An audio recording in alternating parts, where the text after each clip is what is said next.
enough of the background. Let's go into some of the dreams. I usually spend, as much as 3 days covering this material, and I've got an hour and a half, so I'm going to keep running along. There's two main categories of dreams. Miscellaneous is one, and we classify among miscellaneous the natural process dreams. Science shows us that we have to dream. If we stop our dream process for any more than a few days, we'll start to suffer emotional breakdown.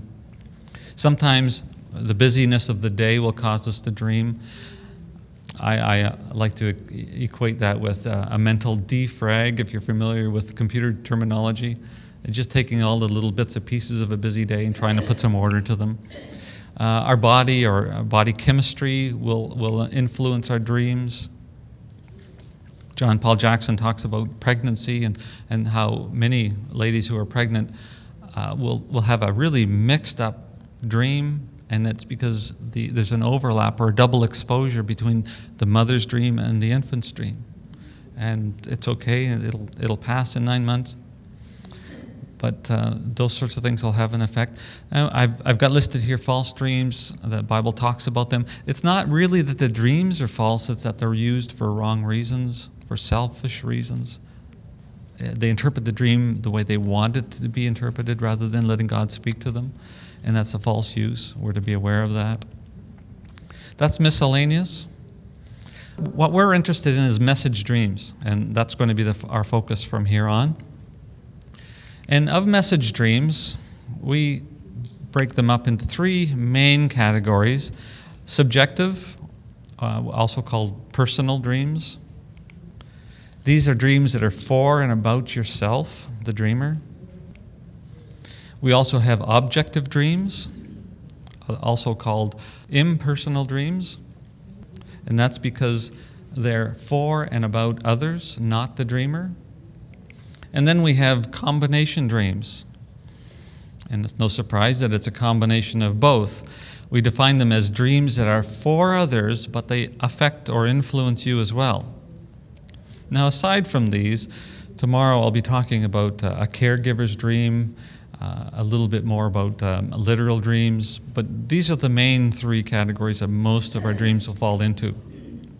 And of these three types, we have various purposes.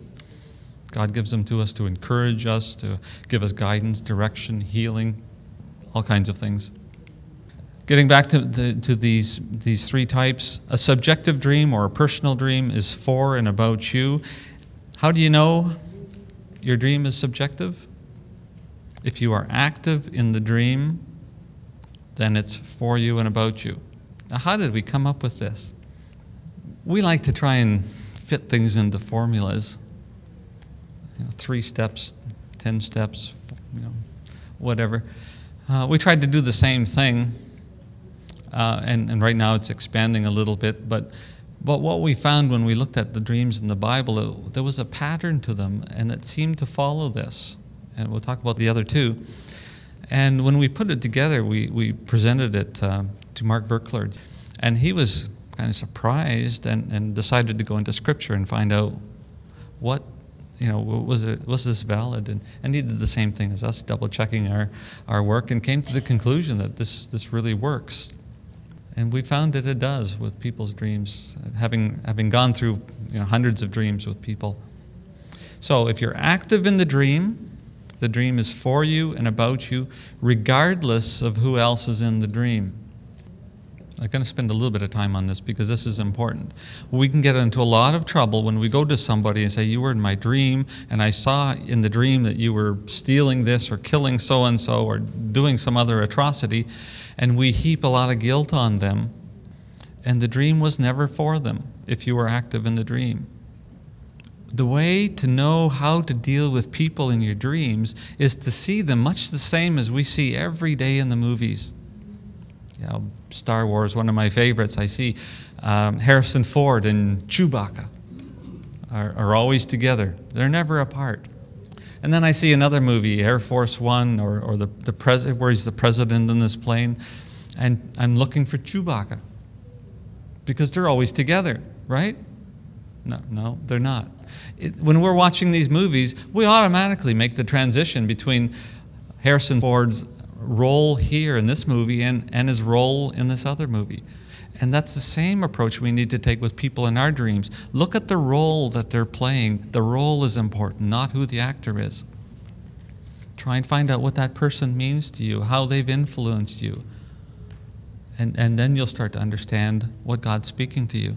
Here's an example of a personal dream or subjective dream. As I waited in the boxing ring for the start of round 1, my trainer told me to do nothing.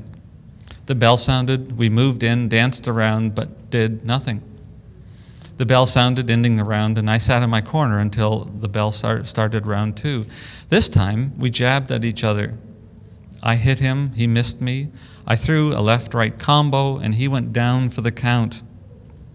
I went back to my corner shouting, I got him, I got him. And my trainer said, I knew you could do it. Anybody had a dream about boxing here? And that was one of my dreams. I was a boxer, and God uses the symbols in a personal way. We'll talk about that some more. It's a tremendous encouragement to me. He's got a lot more confidence in me than I think I'm aware of in myself. Okay, an objective dream or an impersonal dream. This is a dream in which you are only observing. You're not active, you're observing. Get that? You're not active, you're observing. And that kind of a dream is for and about others and not yourself. Why would God give you those kinds of dreams?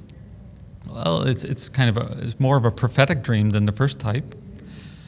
God would give that to you, we tell people, for one of 2 reasons: intercession or intervention. Intercession, God needs someone to stand in the gap. If we have intercessors here, you may have more of those kinds of dreams than others would. Generally, we throw out a number of 90 to 95% of our dreams will be personal or subjective, and the rest will be some of the others.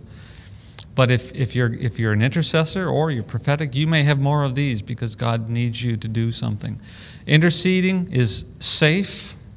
That means that you and God just talk about the dream and you invite Him into the situation. You don't talk to anybody else about it. God's given it to you because He needs someone to stand in the gap. Then you can pray as well, do you need me to intervene or to go to the person and tell them the dream? Sometimes that may be necessary. God's not able to get their attention and He needs someone with skin on to go over and talk to them. And that may be something to do, but that's a last resort. Pray first. You can never go wrong praying. And the third type of dream is a combination or interpersonal dream. This is a dream that's for and about others but affects you. And in this kind of dream, you may be active for a while and then you stop and you're watching the rest and not going back into it. Or you're watching for a while and then you step in to be active. Did you catch that? There's a clear break between those activities. An example of that would be Joseph's dream with the sheaves. He starts out by saying, we were in the field binding sheaves. And then he says, and lo, I saw, and he's describing what he's seeing. And I believe that dream was given to the brothers, but it did influence or affect Joseph as well. And it's interesting that the brothers were so convinced of the validity or the truth or the outcome of that dream that they plotted, number one, to kill him, and then they ended up selling him as a slave. And I can see in their mind they're saying, now see if we bow down to you. You're a slave, we're free men. Well, God's got a little bit more up his sleeve than just that, and He did. So that's a combination. You see the difference. These three types are very, really important to be clear about.